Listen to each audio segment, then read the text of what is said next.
The E46 Generation 3 series was a true sports sedan, coupe, or wagon. It was the benchmark in its class.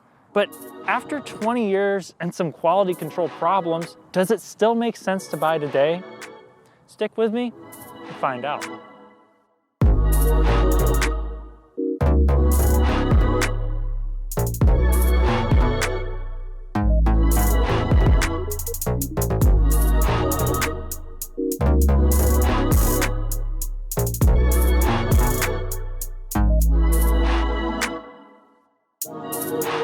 If you haven't done so already, please subscribe to the channel so you can help me take this to the next level. Thank you. Now back to the review. This Generation 3 series closely resembles the generation that came before it, but it is like nothing else that's pretty much come after it. For making its debut in the US in 1999, I'd say it's aged pretty well. The paint looks good outside of a few rock chip areas, the body panels still line up well. On the surface, quality seems above average. Obviously, this car is going to have wear and tear, but I will try to report the more common problems to illustrate what ownership of this 20-year-old BMW is usually like. After all, what good is a used car review if we aren't a little realistic? He said it! He said it! Anyway, these are known for popping out and shaking, but I still appreciate this design's simple beauty. It's not overbearing in really about any way for me, which this is completely subjective. I think the 3 Series Coupe E46 is among the best looking 3 Series ever. Tell me what you think in the comments section, or how I'm extremely wrong. With a lot of new vehicles, you'll see lines that kind of swoop upward. This just flat. I like it. The proportions of the windows, they're big. You got windows in here, which means you get better visibility. It just doesn't look as aggressive, but it looks, in my opinion, more elegant. There's a nice repetition to the design, with straight lines repeated everywhere. For example, the line started by the front bumper crease continues through the side molding to the rear bumper. And nothing really looks chintzy or cheap. Now, you can definitely see some of the seals are breaking down. This is a 20-year-old car. I would expect that out of anything. But they're known for this more so than some other vehicles. The wheels, they're 16-inch alloys. Here you get sidewall. It makes you feel a little bit more safe when you're going over potholes. I'll bring up another issue that this particular BMW has that probably some other ones have. The door, it's unlocked. But you just gotta give it a good jerk. Now that we're at the back of the 3 Series, it's really nothing that you wouldn't have expected. This design is very cohesive. If you noted up front, you're like, wow, that badge actually looks pretty good. I thought these had issues with that. It did. He replaced it. This one he did not. I don't even know how. How does this get that bad? It's got a shadow over it. I don't know. Ask BMW. The lights back here are pretty, well, I guess I would say iconic. Seeing this car in person and being behind it reminds me of, what was it? Need for Speed Most Wanted in 2005. You had the M3 GTS. This car, although this is the 328 Ci. The owner has an aftermarket catback system on here that really brings out the silky inline-6 tone. Sidebar, the 02 to 05 models had tail lamp wiring issues, so check for this when buying. Now, for the biggest shortcoming with this BMW, the exhausted interior. Looking around this interior, I can tell that when it was new, there was probably a really nice sense of German quality, but that just didn't hold up over 20 years.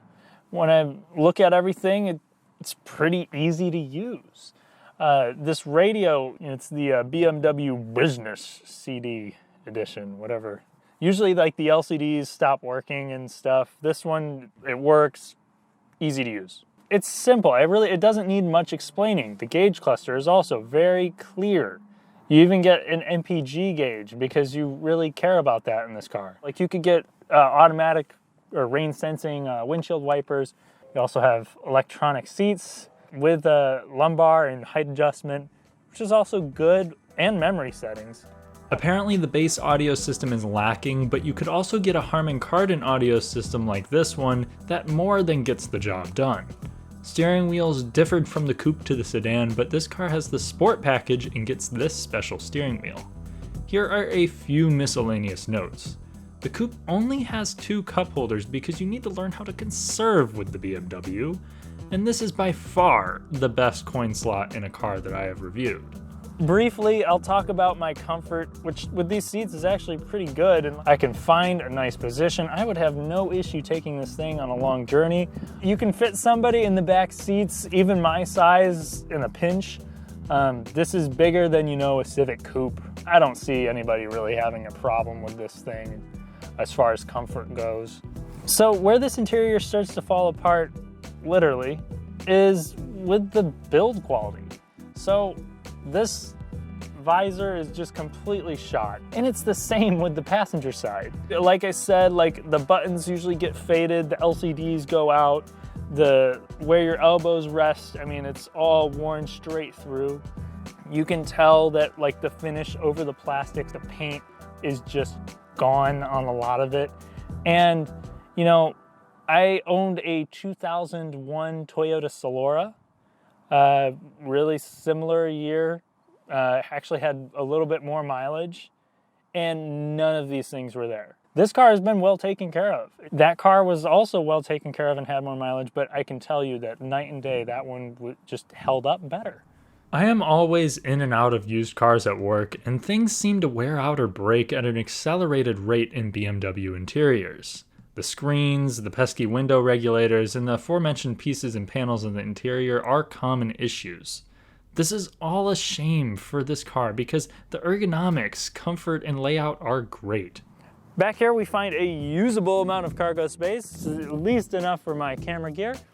You can also use these handy latches, which aren't broken at all, to release the second row seats. And you can put some longer items in here.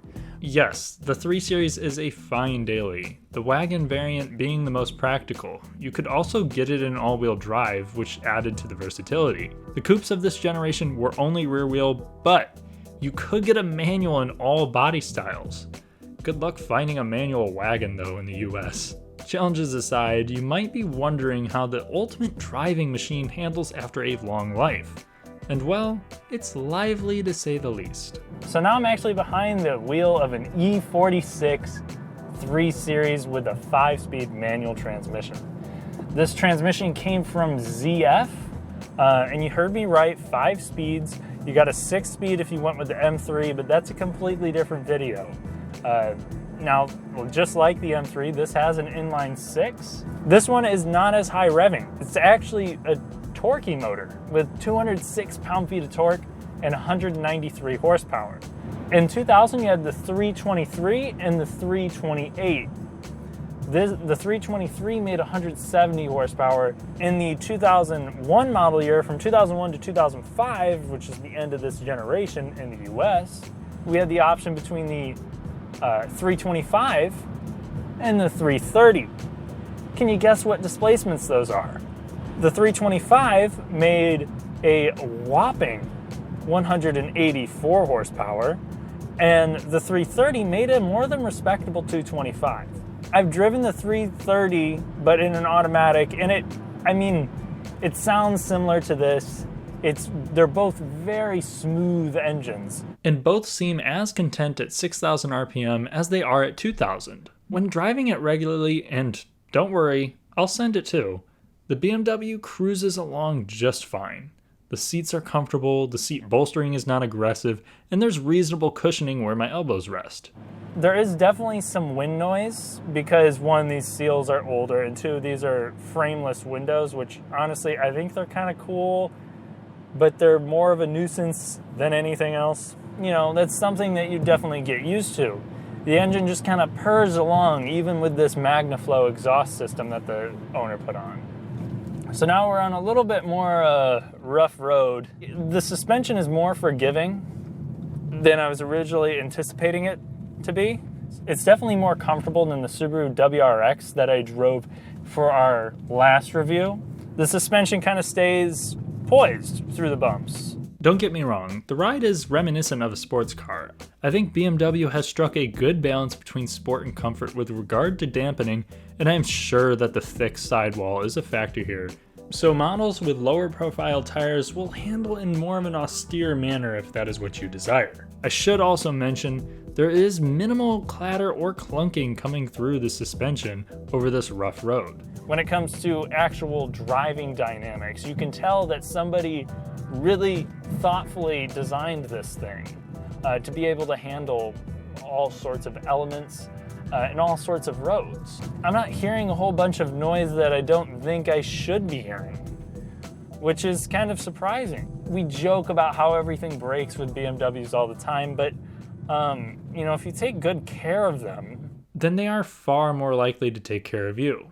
I won't play ignorant though. BMWs of the 21st century have a bad rap for a reason, but if we're talking the E46 specifically, they're more than possible to own on a budget. Common issues I haven't covered yet include the power steering pump, the water pump and other parts of the cooling system, tie rods, control arms, oil sensor, and a rear subframe cracking that the owner of this car actually had to fix. Some of these things are cheap fixes and others can be swayed through preventative maintenance. In my time with the car, I noticed a slight squeak in the steering wheel and a wonky idle when cold. Bottom line, you're going to run into issues, which is true with about any used car. It's far from a Toyota though. Far. But, and I apologize, Father Scotty Kilmer, whom I respect and trust, I won't completely overlook the 3 Series for its problems. The BMW has too many other things going for it. Plus, the engine and transmission are robust at the core. Anyway, I will conclude this topic at the end. Now, time to hoon. This car was about destroying a back road and being comfortable at the same time. There's more body roll than you would get in something that is really just tuned to have fun. So it's not really a big issue, and a little bit of body roll is always okay. Adds a little bit of drama to the experience. The 5-speed manual in here is actually, at first you're just like, oh, it's got long ratios. Oh, that's kind of annoying. At lower speeds, it really doesn't feel too engaging. It feels a little bit lethargic, the shifter, at lower speeds. I mean, it still has a satisfying feel to it. But the tall gearing in the 5-speed also makes hill starts a little annoying at first. When pushing it on a back road though, the broad power band and tall gears mean you really get to focus on braking and throttle inputs instead of shifting, which is still enjoyable. It likes to change gears quickly at higher RPMs, and the medium length throws are satisfying and somewhat precise. One gripe I have is that the pedals are placed really close to the transmission hump, which took some getting used to. The brakes were reassuring at least. If you're wondering, the light on the dash is reminding the owner to change the brake pads. The steering in here is a testament to BMW's legacy of delightful handling. The ratio isn't super quick, but I'm fine with that actually. I'm just glad to actually be in a car with some feedback. It's accurate too, very accurate. What in the f*** are those? The clutch just has a linear, natural feel to it. Going around these corners, it's very taut. It's got the BMW feel, even with 145,000 miles. You don't even need to push it that hard. This is a great 5 to 7/10ths car. Push it to its limit and you'll still have some fun, but you don't need to really push it all the way there. There we go. It is not stepping out. In dry conditions, this thing is never squirrely. More power is always fun, but this is enough to get the job done for me. With the stock suspension and power, the handling is neutral. Understeer visits every now and again like a good parent, and oversteer exists too, but it's hardly prevalent in the dry, and the open diff limits some performance and most sideways shenanigans. The E46 3 Series deserved to be the benchmark back in its day. I really like how this thing handles. It's comfortable as well. The engine is super smooth. I love that they have a nice manual transmission in this thing. And you could even get it with the all-wheel drive model. It was a highly configurable, sporty, yet accommodating small luxury car. It would have been easy for me to recommend it 2 decades ago. Now, it's more convoluted. If you're just looking for a $5,000 car and you stumble upon one of these things, I would not recommend it. The chance of it biting you in the ass is too high, especially if you're on a tight budget. If you're looking for a sporty but practical car and one of these squeezes under your budget, I would only recommend it if you are mechanically inclined. If you want to play it more safe but still want a similar car, the Infiniti G35 offers some of what this does but with more power and typically lower maintenance costs. Lexus also exists, but they're harder to come by and more expensive, especially with a manual. However, I think that the BMW is a good-looking, adept driver's car with a supportive community around it. Plus, if you buy a manual, the car is still worth something on the private market. The 3 Series has just as much going for it as it has going against it. So here's my final recommendation. If you want an affordable, do-it-all vehicle that will put a smile on your face, then the 3 Series should be worth consideration. If you can find a solid example for $1,000 or $2,000 below your budget and/or you are mechanically inclined, then hey, have at it and have a good time. Thanks for watching. Please like and subscribe, and I'll see you in the next one.